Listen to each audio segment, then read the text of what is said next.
A voz humana é um instrumento que todos tocamos.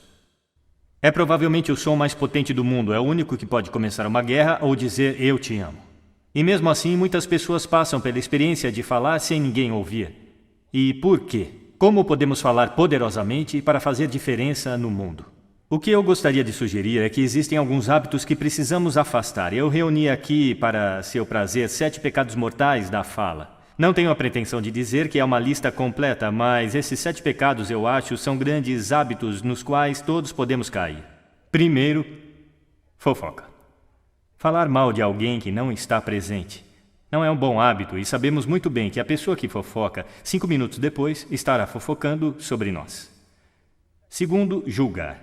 Conhecemos pessoas como nessa imagem. É muito difícil escutar alguém se você sabe que está sendo julgado e condenado ao mesmo tempo. Terceiro, a negatividade. Você pode cair nessa. Minha mãe, nos últimos anos de vida, tornou-se muito negativa e isso é difícil de ouvir. Eu lembro que um dia eu disse para ela, hoje é 1º de outubro, e ela disse, eu sei, não é terrível?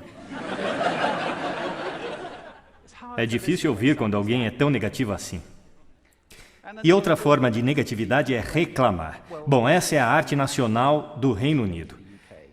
É nosso esporte nacional. Reclamamos sobre o clima, sobre esporte, sobre política, sobre tudo, mas, na verdade, reclamar é um sofrimento viral. Não é espalhar luz do sol e leveza no mundo. Desculpas.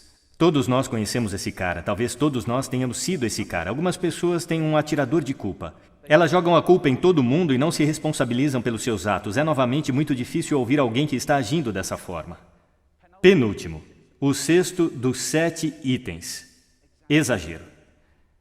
Ele prejudica a nossa linguagem às vezes. Por exemplo, se eu vejo alguém que é realmente incrível, do que eu chamo isso?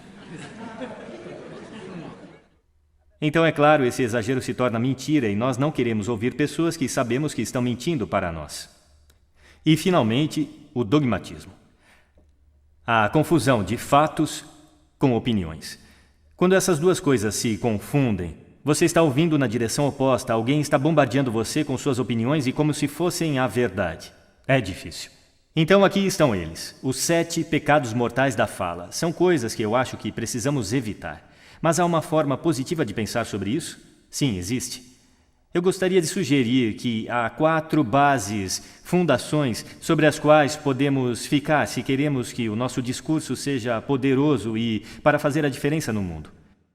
Felizmente, essas coisas soletram uma palavra. A palavra é hail, granizo, e ela tem uma grande definição também. E eu não estou falando sobre o material que cai do céu e o acerta na cabeça. Eu estou falando sobre essa definição. Cumprimentar ou aclamar entusiasticamente, que é como as nossas palavras serão recebidas se ficarmos sobre essas 4 bases. Então, o que elas representam? Vejam se conseguem adivinhar. O H. Honestidade, é claro. Ser verdadeiro no que você diz, sendo direto e claro. O A é a autenticidade. Apenas sendo você mesmo. Um amigo meu descreve isso como estar sobre sua própria verdade, que eu acho que é uma bela maneira de colocar. O I é a integridade. Sendo a sua palavra, na verdade, fazer o que você diz e ser alguém que as pessoas podem confiar. E o L é o amor. Eu não quero dizer o amor romântico, mas quero dizer desejar às pessoas o bem. Por 2 razões. Primeiro, acho que a honestidade absoluta não pode ser o que queremos. Meu Deus, você está tão feia esta manhã. Talvez isso não seja necessário. Temperada com amor, é claro, a honestidade é uma grande coisa. Mas também, se você está realmente desejando o bem a alguém, é muito difícil julgar ao mesmo tempo. Eu nem tenho certeza de que você pode fazer as 2 coisas simultaneamente. Então, hail. Além disso, é o que você diz, e é, como diz a velha canção, é o que você diz e também a maneira como você diz. Você tem uma caixa de ferramentas surpreendentes, é um instrumento incrível, e ainda assim esta é uma caixa de ferramentas que poucas pessoas já abriram. Eu gostaria de remexer um pouco lá com você e só puxar algumas ferramentas que você pode gostar de usar e que vão aumentar o poder da sua fala. Registro, por exemplo. Agora, registro de falsete que não pode ser muito útil na maioria das vezes, mas há um registro no meio. E eu não vou ser muito técnico sobre isso com qualquer um de vocês que são treinadores de voz. Entretanto, você pode colocar a sua voz. Então, se eu falar aqui pelo meu nariz, você pode ouvir a diferença. Se eu descer aqui na minha garganta, que é onde a maioria de nós fala, a maior parte do tempo. Mas se você quer peso, você precisa ir até aqui no peito. Você ouve a diferença? Nós votamos em políticos com vozes mais graves, é verdade? Porque associamos profundidade com poder e autoridade. E isto é registro. Então nós temos o timbre. É a forma como a sua voz é sentida. Mais uma vez, a pesquisa mostra que preferimos as vozes que são ricas, suaves e quentes, como chocolate quente. Bom, se você não é assim, isso não é o fim do mundo, porque você pode treinar. Contrate um treinador de voz. E há coisas incríveis que você pode fazer com respiração, com postura e exercícios para melhorar o timbre. E agora a entonação. Eu amo entonação. Esta é a metalinguagem que usamos para lhes conferir significado. É uma raiz de sentido na conversa. As pessoas que falam tudo em uma nota só são realmente muito difíceis de ouvir se eles não têm entonação alguma. É daí que o mundo monotônico vem, ou monótono, monotom. Também temos entonação repetitiva chegando agora, onde cada frase termina como se fosse uma pergunta, quando na verdade não é uma pergunta, é uma afirmação. E se você repetir essa várias vezes, na verdade restringe a sua capacidade de se comunicar através da entonação, que é uma pena. Então vamos tentar quebrar esse hábito. Ritmo. Eu posso ficar muito animado dizendo algo muito rapidamente, ou eu posso também diminuir até enfatizar. E no final de tudo, é claro, é o nosso velho amigo silêncio. Não há nada de errado com um pouco de silêncio em uma conversa. Não temos que preenchê-lo com uns e ans. Pode ser muito poderoso. Claro, a tonalidade. Muitas vezes vai junto com o ritmo para indicar excitação, mas você pode fazê-lo apenas com a tonalidade. Onde você deixou as chaves? Onde você deixou as chaves? Significados ligeiramente diferentes nessas duas formas. E, finalmente, o volume. Eu posso ficar muito animado usando volume. Desculpe se eu assustei alguém, tudo bem? Ou eu posso fazer vocês realmente prestarem atenção ficando bem quieto. Algumas pessoas irradiam o tempo todo. Tente não fazer assim. É chamado de sodcasting. Isto é impor o seu som às pessoas ao seu redor sem nenhuma consideração. Não é agradável.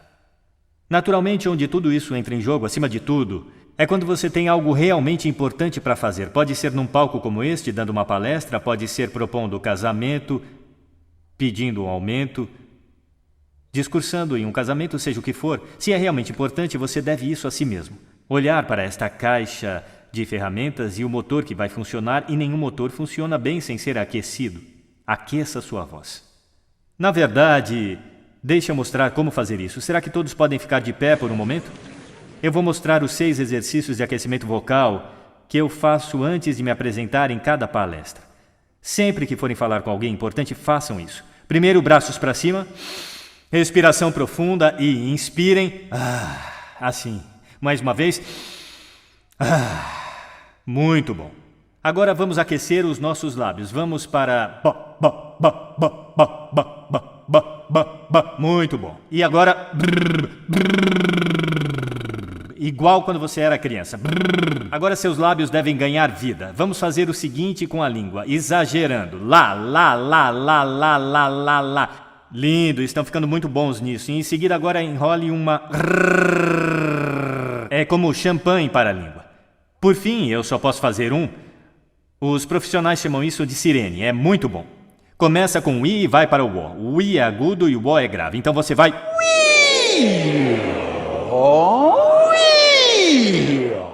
Fantástico, uma salva de palmas para vocês. Sentem-se, obrigado. Da próxima vez que falarem, façam isso com antecedência. Agora deixe eu colocar isso no contexto para fechar. Esta aqui é uma questão séria. Este é o lugar onde estamos agora, certo? Não falamos bem com pessoas que simplesmente não estão ouvindo num ambiente que tem muito ruído e acústica ruim. Eu falei sobre isso neste palco em diferentes fases. O que seria o mundo caso estivéssemos falando poderosamente para as pessoas que estavam ouvindo conscientemente em ambientes que eram aptos para o propósito? Ou, para fazer isso um pouco maior, o que o mundo seria caso estivéssemos criando e consumindo sons conscientemente e projetando todos os nossos ambientes para o som de forma consciente? Isso seria ótimo. Seria um mundo que soa bonito e aquele em que o entendimento seria a norma. E essa é uma ideia que merece ser espalhada. Obrigado. Obrigado.